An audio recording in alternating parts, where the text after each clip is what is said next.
I beg to move that this House do now adjourn. The question is that this House do now adjourn. Michael Payne. Thank you, Madam Deputy Speaker, and thank you for the opportunity to speak in this evening's debate. May I also thank my honourable friend, the Minister, for being here to respond to this evening's debate. As my constituency neighbour, I know he's equally as passionate about Nottingham, Nottinghamshire and the East Midlands as I am. I refer members, Madam Deputy Speaker, to my register of interest regarding my unpaid membership of 2 local authorities. Madam Deputy Speaker, ahead of important local elections across the East Midlands, I am grateful to have this opportunity to lay out the importance of councils to our economy. Growth is this government's #1 priority. It is what will pay for our public services, it is what will pay for our social security, from the state pension to universal credit, and it is what will pay for our national defence. The government is right to focus on growth. Under the last government, Madam Deputy Speaker, we suffered a lost decade. Growth flat, incomes flat, opportunity flat, and the East Midlands suffered as a result. The gap in growth between where we should have been to where we are is billions of pounds that could have been spent on essential public services. The East Midlands has been at the forefront of this decline as a result of Conservative mismanagement. Our economy in the East Midlands used to be strong, but deindustrialisation, a lack of investment and regional disparities in public spending have left us lagging behind other parts of the United Kingdom. The Midlands, Madam Deputy Speaker, was the industrial heartland of this nation. We have so much potential. We are the regions most connected to the entire of the UK, a distinctive mix of engineering, manufacturing, construction and sciences. But now, Madam Deputy Speaker, we struggle to find the jobs, the transport and the opportunity that we had before. A lot of this comes from lack of investment, including investment in our local councils. The East Midlands, Madam Deputy Speaker, receives the lowest level of spending per person across the United Kingdom.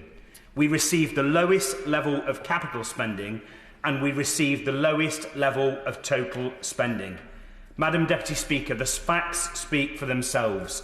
Over the last 14 years, the East Midlands was levelled down by the Conservative Party. That inequity leaves us billions short for our local government, our public services and our infrastructure investment. Of course I'll give away. First of all, can I commend the Honourable Gentleman for Gedling for bringing this forward? And he's right to highlight the issues of what's necessary. But the Honourable Member is also right to highlight that the Growth Commission set up by the Mayor and is key to that investment, and also making the most of the free port that the East Midlands enjoys, that the Chancellor announced just a few weeks ago, gives you some hope and vision for the future, and I think that's really important to underline the possibilities that there are for the future. Incidentally, a free port that with great respect, that the Conservative Party promised us in Northern Ireland and just failed to deliver. So does the Honourable Member not agree that it would be great if the current government would designate a free port for Northern Ireland that is essential? And just like the East Midlands, government support is an essential component for economic growth, which sows into the wealth of all this great United Kingdom of Great Britain and Northern Ireland. Thank you so much. I thank the honourable member for Strangford, and I think he's right to pay testament to the Chancellor and also to the Labour Mayor, Claire Ward, in the East Midlands, unlocking nearly £1 billion in growth and investment from the Freeport at East Midlands Airport. And he knows Northern Irish politics far better than I do, so I think the Treasury benches will have been listening very closely to his powerful argument tonight on behalf of his constituents, and I wish him well with his campaign. Madam Deputy Speaker, we heard a lot of talk under the previous Conservative government about levelling up, which led to certain local areas being favoured over others, while the rest of us, Madam Deputy Speaker, wondered when was it our turn at the table. I welcome this Labour government's change to that approach. Less selective, no longer pitting area against area, but a genuine desire to grow every part of the United Kingdom. Our Labour Mayor, Madam Deputy Speaker, Claire Ward, has started working with government to find areas to grow the local economy. In the last year, she secured £200 million of transport investment, which will grow our economy by allowing people to get about our region more easily. She secured £160 million invested in the East Midlands investment zone to attract new investment and create jobs. and she secured the Brownfield Housing Fund, which will build 1,400 new homes. But she is held back by the previous government's piecemeal approach to devolution. Will you give way on that? Of course I will. I thank my honourable friend for giving way and taking this intervention, and indeed for securing this important debate tonight. I was recently in discussion with the managing director of a local SME based on Merlin Way in Ilkeston, my constituency, and he expressed great frustration at the barriers to growth that his firm experiences with planning, high building costs and uncertainty. Does my honourable friend agree with me that devolution via empowered regional mayors represents the solution to these problems and a route to prosperity through growth? I thank the honourable member for Erewash, who's a good friend and a powerful advocate for his constituents, and he's right. Devolution in the East Midlands needs to go further and faster, Madam Deputy Speaker, because areas like Greater Manchester and the West Midlands are much further ahead on their journey. Giving the East Midlands Mayoral Authority trailblazer status would see a turbocharged approach to skills, investment and growth in our area. Giving Mayor Claire Ward integrated funding settlement across local growth, place, transport, skills, housing and more to work with local authorities like mine in Gedling would really get our economy moving. This approach has been proven elsewhere. We should not need to wait any longer in the East Midlands for power over our own future. But mayors, Madam Deputy Speaker, and combined authorities are only one part of local government across the East Midlands.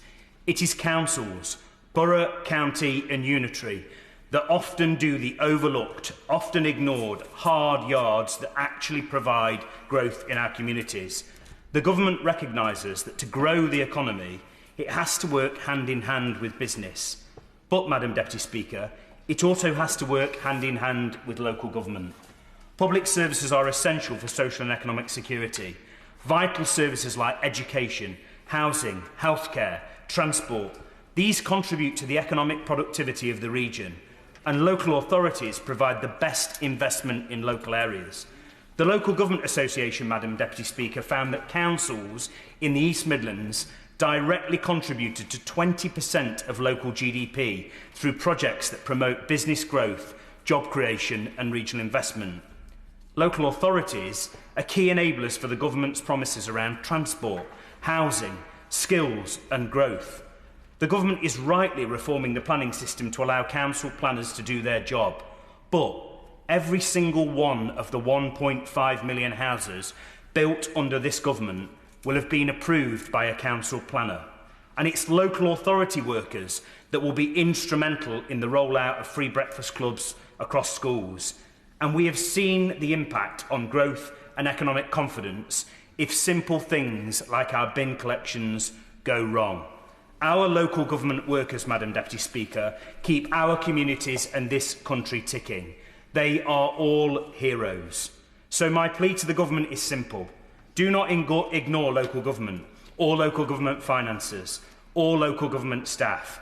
Continue to invest in these areas. And ultimately, Madam Deputy Speaker, of course I'll give way. I commend the honourable member for what he's saying this evening, and of course the East Midlands are a vital region of our country, but I just would caution him slightly about wanting a regional mayor to take power upwards. In Greater London, our experience is that power at local authorities, as he's saying, is actually better. We want local money spent on local people's priorities.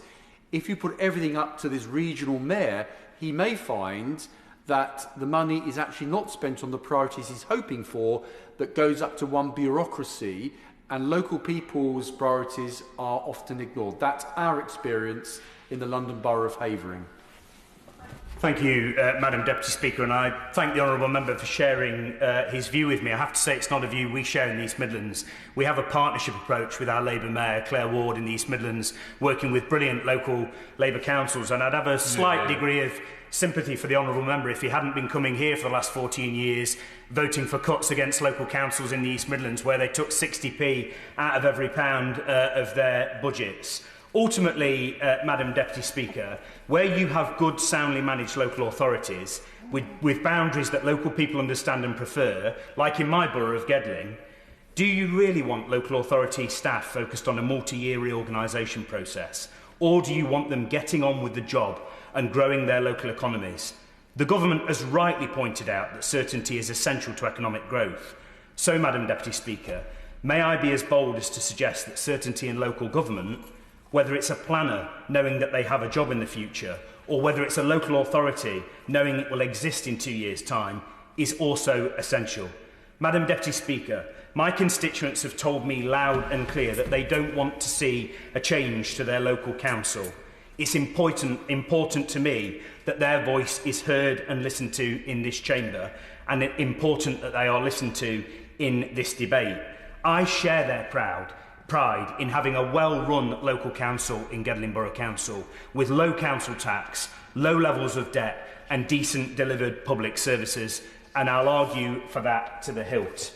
Madam Deputy Speaker, it would be remiss of me to speak in this debate without highlighting some local examples that affect my constituents of how things can terribly go wrong. Conservative-controlled Nottinghamshire County Council might just be the worst council in the country for road repairs. Over 25% of Nottinghamshire's minor roads required repairs last year. And how many minor roads did Nottinghamshire County Council actually get around to repairing? 2.3%. For every 10 potholes, the Conservatives in Nottinghamshire only managed to fix less than 1. I reckon, Madam Deputy Speaker, that if we need drivers for any future moon landing, the residents of Nottinghamshire may well volunteer to be first. The number of craters we have to dodge on our local roads just to get about our daily lives means that everyone in Nottinghamshire is an expert in dodging potholes. Navigating the pothole-ridden roads of Nottinghamshire has gone beyond a joke. It's a daily misery for the people of Gedling I serve. But it also impacts our economy. I will give way. I congratulate my honourable friend for this securing this debate and for his very powerfully made comments about the potholes in Nottinghamshire. But the worst area for potholes, according to the RAC, is Conservative-run Derbyshire. Yeah. So would he agree it's about time that we got councils that will be working with the government to ensure that we have the roads that people need that aren't full of potholes? Yeah. Thank you, Madam Deputy Speaker, and I thank my honourable friend, the member for Derby North, and the powerful argument she's making on behalf of her constituents. And may I gently say to her that I think there's something we share in common, having a Conservative-run county council, and in less than a month's time, the residents in our both respective constituencies have a chance to turn a page on that failure and elect Labour councils that will turn a corner. It also, though, Madam Deputy Speaker, where you see potholes across roads, impacts on our economy. Because if a trader's vehicle hits a pothole and needs to be in the repair shop for a week, that is a week they are not doing business. Their business suffers, their family suffers, and our national economy suffers too.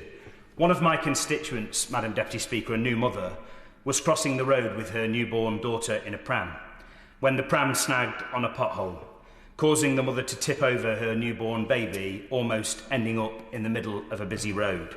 She wrote to me. People had slammed on the brakes and jumped out of their cars to check whether her newborn baby had been badly hurt. The mother and the baby had to spend the afternoon at hospital that day when they should have been shopping and meeting friends on the local high street. Madam Deputy Speaker, even without the use of a car, potholes are hurting growth and at times physically hurting our constituents. And if a parent hits a pothole and suffers hundreds of pounds of damage in their own vehicle, that's money not being spent in our local shops or on our local high streets. Despite, Madam Deputy Speaker, record investment by this Labour government in fixing potholes of £1.6 billion. Yeah. The Conservatives on Nottinghamshire County Council can't get a grip, and not just on potholes. The County Council is also failing to issue education and healthcare plans on time. Nearly 1,000 requests for an EHC plan between January and October were issued late. 6% fewer annual reviews of EHC plans were conducted when compared to the previous year. The impact of the Conservative-led Nottinghamshire County Council failing to deliver on SEND services, and in many ways going backwards, is that some children are not getting the education they need.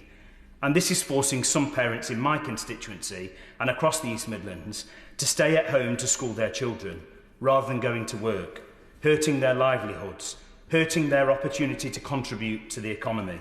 and hurting growth as a result too. Madam Deputy Speaker, in contrast, Labour-run Gedling Borough Council is investing in our high streets by maintaining its popular free 2 hours parking policy across all high street car parks. Labour-run Gedling created the beautiful 365-acre Gedling Country Park, a boost to the local economy. Gedling Labour saved and refurbished the cherished Bonington Theatre and is investing in CCTV across communities to keep people safe. The Arnold Marketplace in Arnold is an example of how to do regeneration well, led by Gedling Labour. I was proud to be part of it on Gedling Borough Council, and it's things like this that will boost our economy. Beyond the High Street, Madam Deputy Speaker, Gedling Borough Council have shown that investing in our parks and green spaces, our theatres and leisure centres, keeping our cultural centres open, invites local people into the area, which supports local businesses and growth. It's why, Madam Deputy Speaker, I'm so proud of the hard work that's being done by our Labour candidates in Gedling. Sarah O'Connor and Henry Wheeler in Arnold North, John Clark and Liz Clooney in Arnold South, Jim Creamer and Errol Henry in Carlton West, Kate Carmichael in Carlton East, and Dean Wilson in Calverton. The contrast, Madam Deputy Speaker, could not be clearer. Yet more failure and poorly managed services under the Nottinghamshire Conservatives, strangling our local economy and failing to fix our broken roads, or pride being restored to our communities by hard-working councillors under Gedling Labour, growing the economy, bringing back community policing, supporting our high streets and fixing the potholes, or yet more failure to deliver with the Nottinghamshire Conservatives.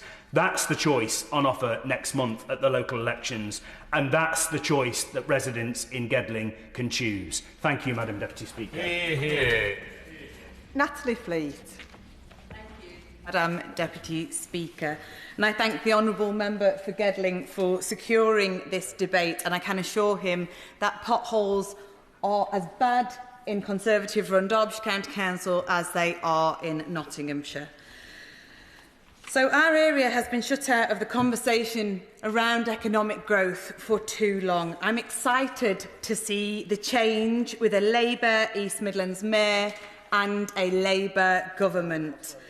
A government that recently confirmed £15 million for Bolsover District Council, which will see 8 projects delivered to boost business and tourism across Pinxton, Shirebrook and Bolsover.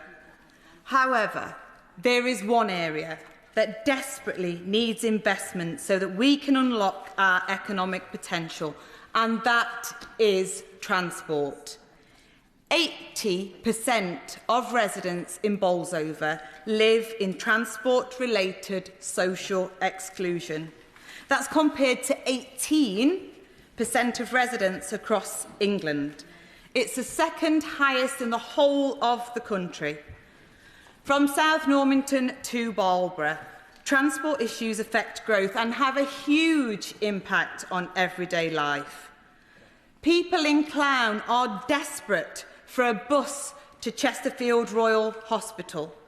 Just last week, Moreton was cut off completely from public transport after its bus was first cancelled and then reinstated, but with Moreton taken off the route. How can people get to work if there is no bus service to take them? How do parents get their little ones to childcare? Why would a business invest in areas where people cannot get to their employer? Who is to blame? Derbyshire County Council must take responsibility. The Conservative-run council has a bus service improvement plan, but buses continue to fail residents across Bolsover. Bus services are reduced, villages are cut off, and buses are either late or don't turn up at all. Rural communities rely on buses for growth, for work and for leisure. Conservative Derbyshire County Council are letting us down.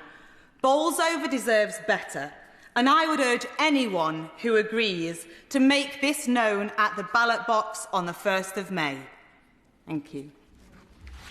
Before I call anybody else in debate, can I just ask members very gently that they need to have asked permission from the member in charge and the Minister and myself. Now, I know that some people have contacted the Speaker's office. Can I just ask people who haven't contacted the member in charge and the Minister to not stand?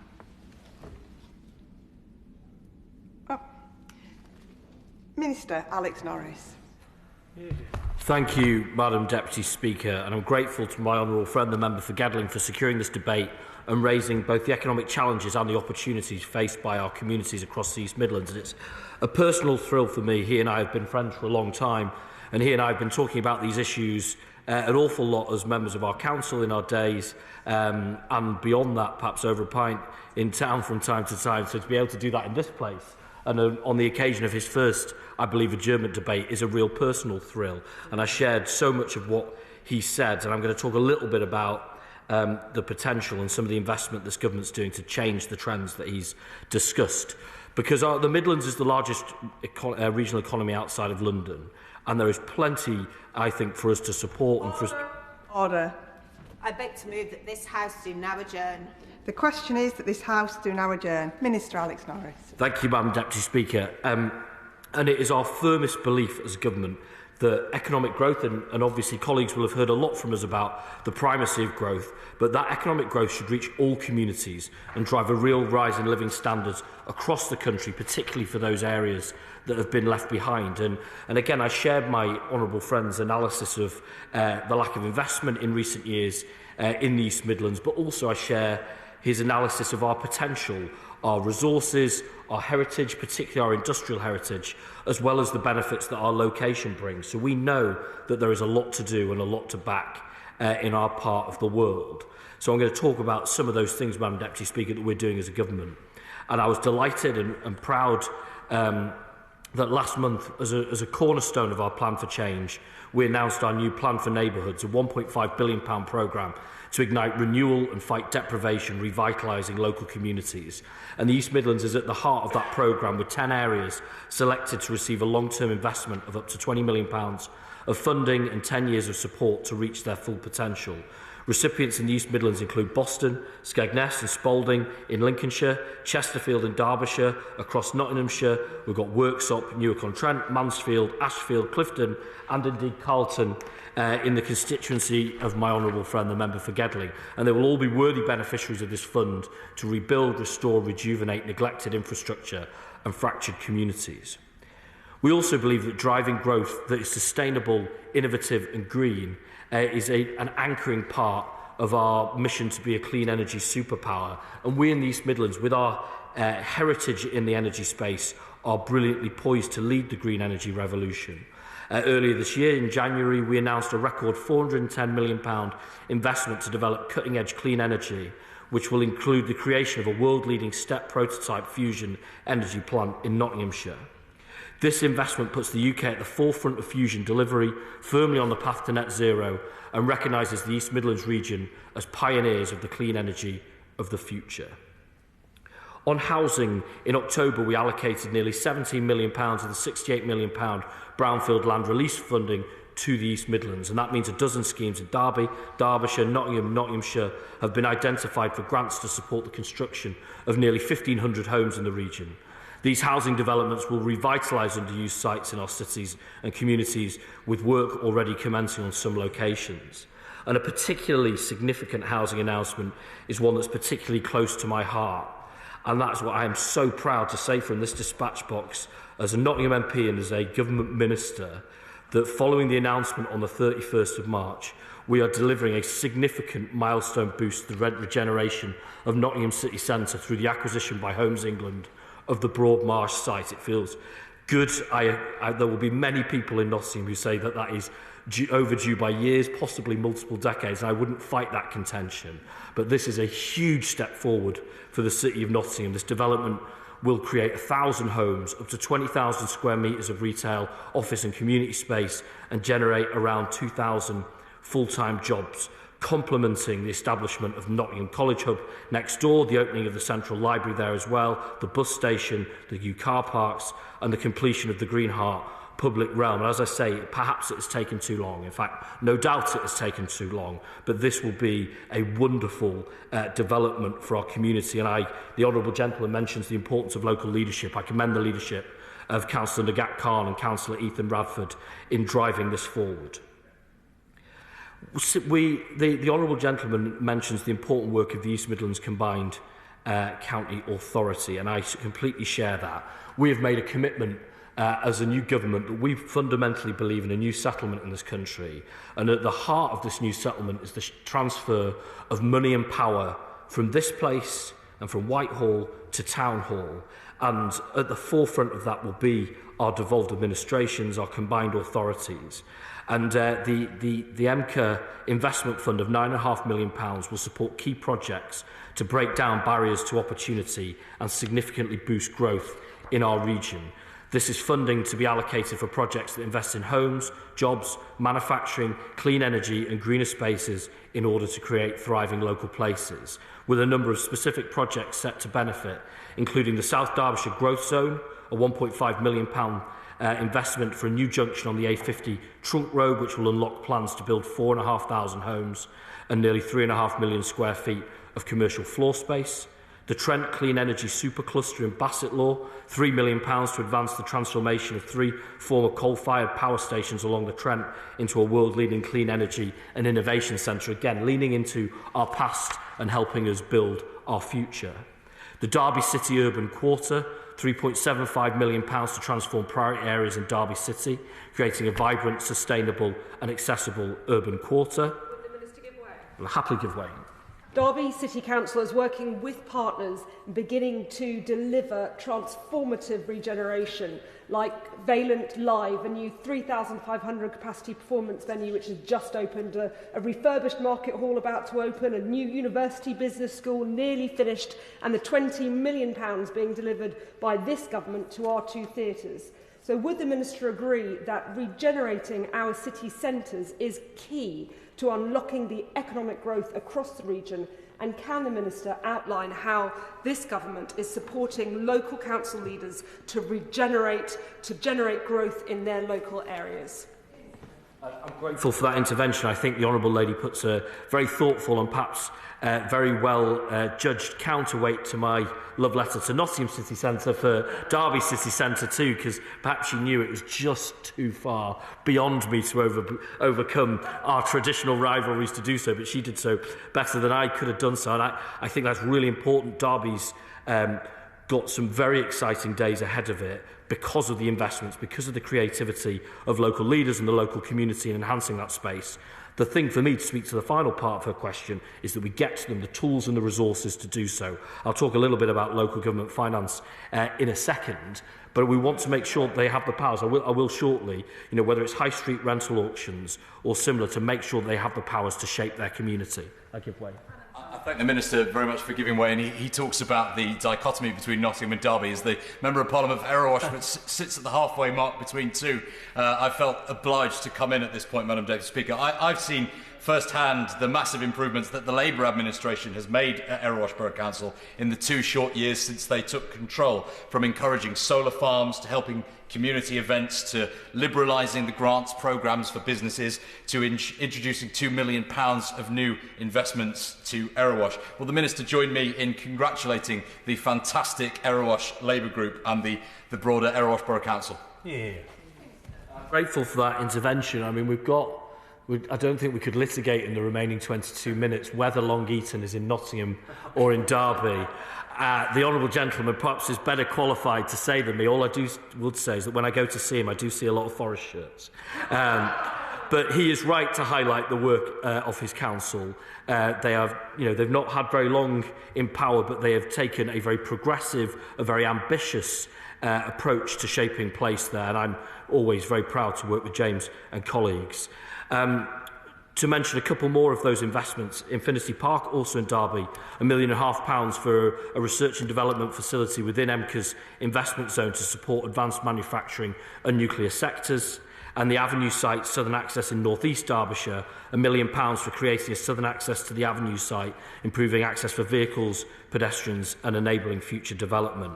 And these developments show the vital role of devolution in unlocking the power and potential of regeneration across regions by giving that investment back into the hands of local people. And to think that MCA's not even had its first year, the impact has been monumental, which I think makes this the perfect opportunity to recognise and reflect on the outstanding leadership of Mayor Claire Ward, who again has not had even a year in post, but has made all the impacts of the things I've talked about. The reason those projects are happening, the reason the projects are happening on brownfield sites and much more is because of her leadership. And the reality is the decisions made in the East Midlands should be taken by the people of the East Midlands. And that is why we will continue to back Claire. My honourable friend, the member from Strangford, mentioned Freeports. That's just another sign of us wanting to get the powers and the resources to MCA so that Claire can show that leadership and we can all collectively drive the region forward. And the honourable gentleman made very important points around integrated settlements. You won't be surprised to hear that Mayor Claire makes the exact same points to myself and other ministers on a daily basis, and the points are well made. And to speak to the important contribution from my honourable friend, the member for Bolsover, again, that transport insight I think is best played through our combined authority, and again it's incumbent on us at this dispatch box to deliver the right powers and resources in order to do so.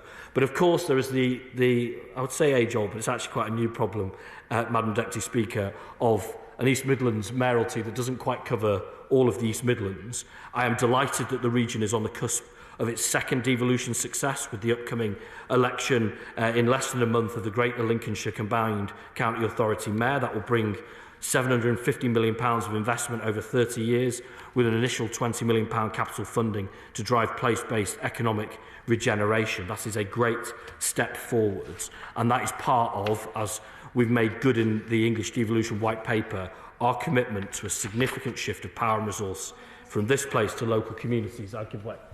I thank the Minister for giving way. I think when we talk about devolution, we can't forget Leicestershire, that's in a devolution desert. My constituency of North West Leicestershire borders both Nottinghamshire and Derbyshire. We have an international airport, but significantly, we have no passenger rail. And I just wanted to ask the Minister if he agrees with me that actual effective public transport is key to unlocking growth across the whole of the East Midlands.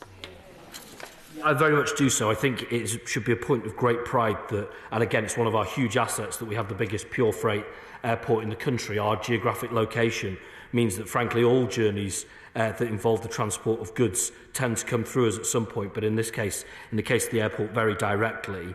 I think the point she raises, as my honourable friend, the member for Bolsover, does, that one of our challenges in the East Midlands is around linking up our opportunities by having that right access and that right public transport. I think that's absolutely crucial, and that I think will be the next dimension must be of our efforts. But I wanted to also give her the assurance, having had the exact same conversation with formerly of this parish, Madam Deputy Speaker, Andy Reid, who's the chair of the business board in Leicester and Leicestershire, of our commitment to making sure that they can have that.